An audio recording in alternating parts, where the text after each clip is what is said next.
Okay. Okay. Good morning. Hi, this is Steve Sabadeski, publisher of BuyUBuzz.com, and today we have Trey Ourso. It's Ourso, am I correct? Ourso, that's right. That's Ourso, close. okay. Yeah. Okay. And you were head of, or executive director of Gumbo PAC. Is that the right title, or? Correct. I basically was, I guess you could say, the director. I created Gumbo PAC back in April of this year as an anti-Vitter Super PAC for the governor's race. And so Sure. I was the creator, director, and primary consultant on it. Good. Okay. Thank you.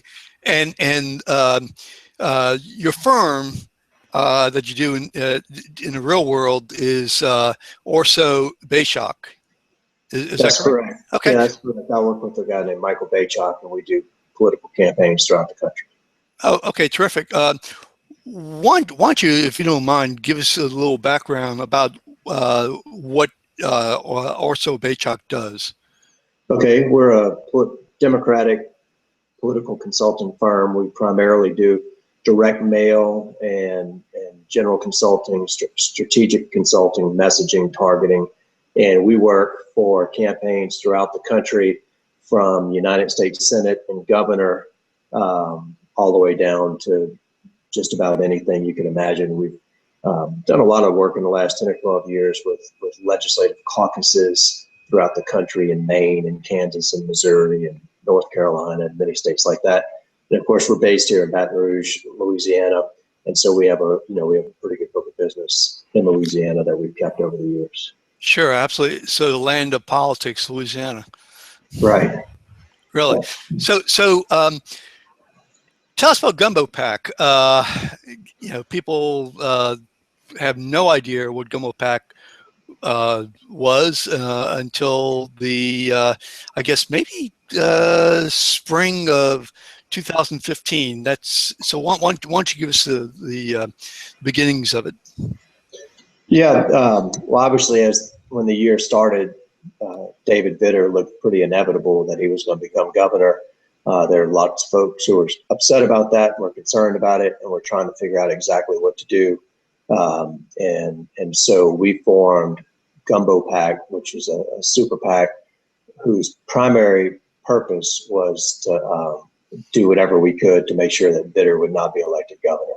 So that was really the basis of it. The first, when we launched the PAC back in April, we launched a website and our Facebook social media applications, and we launched with about a 2.5-minute video that was designed and created somewhat in the nature of like a movie trailer, hoping that people would want more.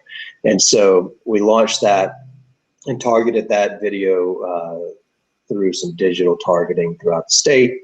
Then, of course, down in New Orleans, we put that billboard up, the ABB, Anybody But Vitter billboard, that was up for most of the summer, and that kind of created a little buzz, like, what are these people up to?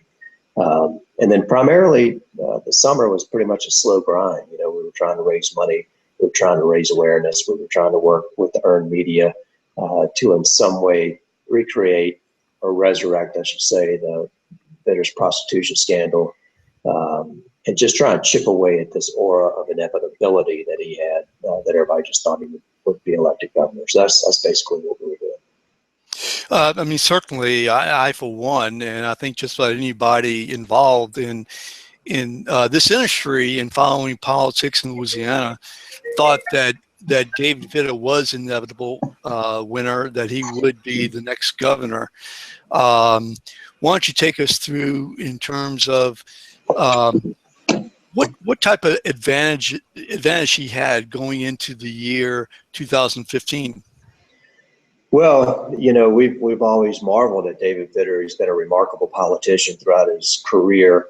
I would say that he had more to do with the Republican takeover of Louisiana than perhaps any other public official.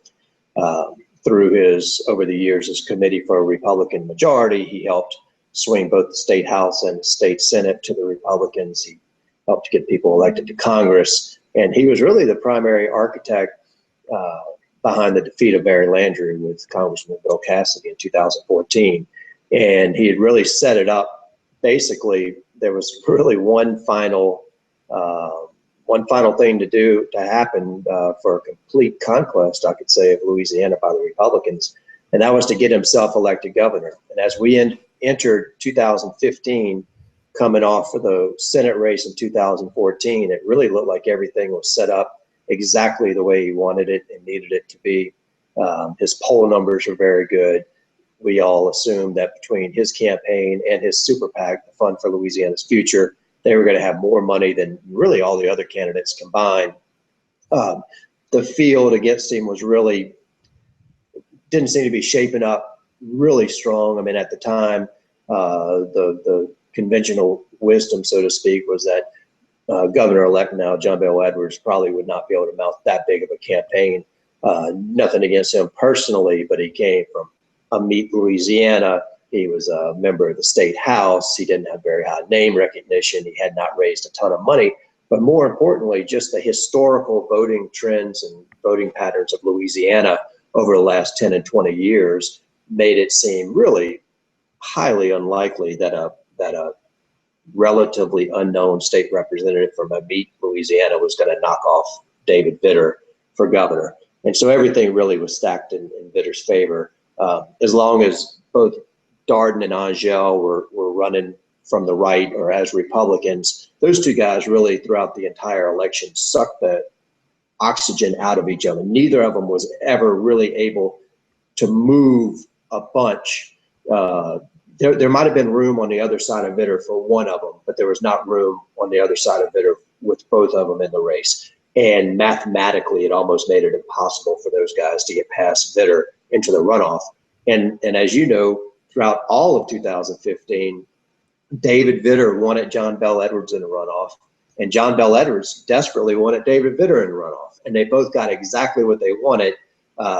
It just wasn't quite the outcome that most people would have predicted even 4 or 5 months ago.